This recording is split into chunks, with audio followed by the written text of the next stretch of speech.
Welcome, welcome. So we're at My Zhao kitchen. I feel that this restaurant is very unique.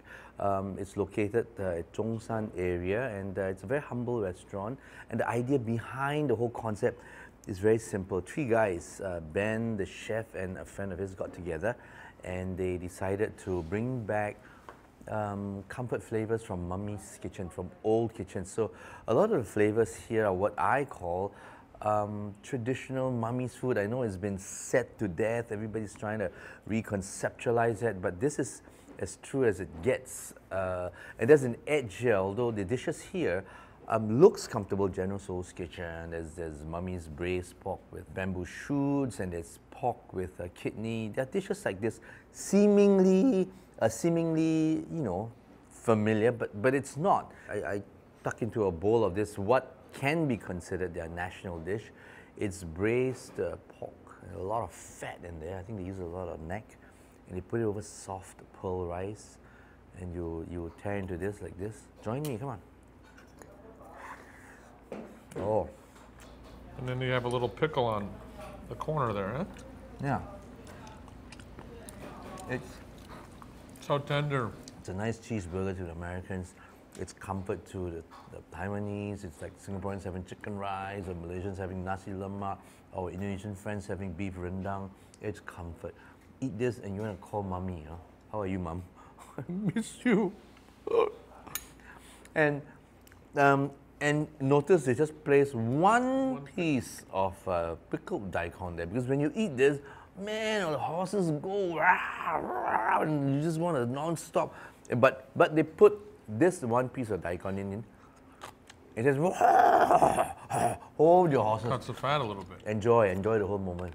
It just calms it, and oh. Lu rou fan. That's what they call this. It's excellent. Have you had anything like this in the course of traveling the whole universe?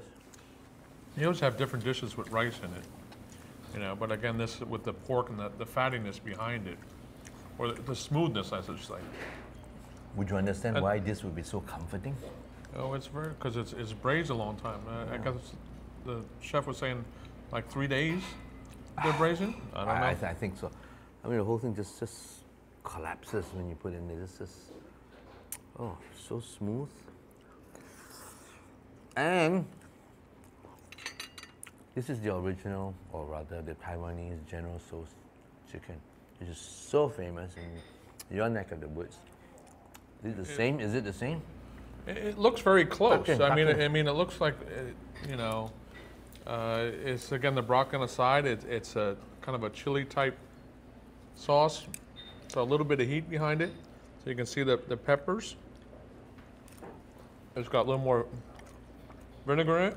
It's a little bit hotter than what I had in the States. The ones I had in the States, you know, although they may use vinegar, the vinegar doesn't come through. And use a very good quality soy sauce here. It's very important. Thank you. Wow, wow, wow, wow, wow. That's kidneys, and that's a lean pork in a broth that's infused with sesame. Some ginger. There's some ginger here to cut through all that porkiness. And this is very, very, very hearty. This I don't think about mother, I think about grandmother. When they serve a kidney like this, you got to eat it immediately with just a dip of soy sauce.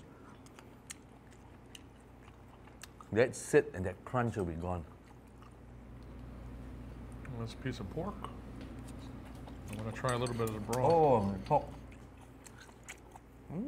There's a resilient, chewy, crunchy softness to the texture. Try it. This is another dish which is very popular here. Braised pork, and you know, they really love their braised meats. And I think the hallmark, the main ingredient in their kitchen is a very good quality soy sauce. There's the savory, salty soy sauce, and there's a caramelized soy sauce, very thick like honey. It's not salty, it's just not just a sweet, very earthy. not a sweet soy sauce. It's just. It's neither sweet nor salty, and that gives it this flavor here. And they cook this with shoots, bamboo shoots. Bamboo shoots. And this braised fatty pork. It's a beautiful color to it.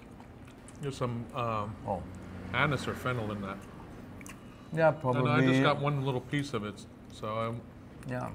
or maybe star anise or something. But the shortcut would be to use 5-spice powder, but if they place a piece of star anise in there, then you really gotta watch. You can't leave it in there for too long, otherwise it just change. You know, the whole flavor. Yeah, 1 o'clock and 5 o'clock, it tastes different in the pot. And this is very interesting too. I've never had this, but I can certainly feel the comfort behind this dish. It's just chopped chives, and it's stir-fried with century eggs in a brown. So preserved eggs, yeah. Preserved eggs, yeah. So you notice there's some heat in here. Yeah. Yeah, it comes from a very special chili from Fengling, and you can't see it. It's it looks harmless, but the heat is in there. It's really nice. So this is not a dish you can commonly find around, but it feels so much like home. This chili sauce already has a very thick chili paste. I just want you to try the thick soy sauce.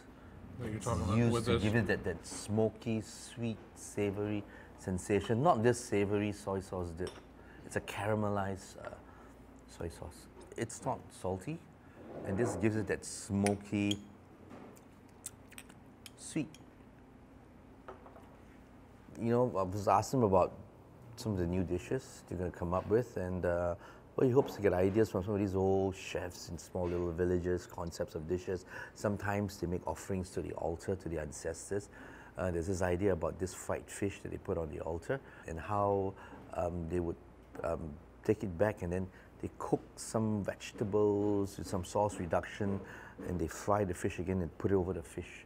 So they get all these ideas that comes from society, inspired by history society too. comes. It's yeah, history. yeah. So the guy's not really inventing stuff. Right. He's just picking up ideas. And Maybe some lost it's items. preservation. It's Right. preservation. Ben, thank you very much. Yeah. Thank you very much, man. I appreciate it.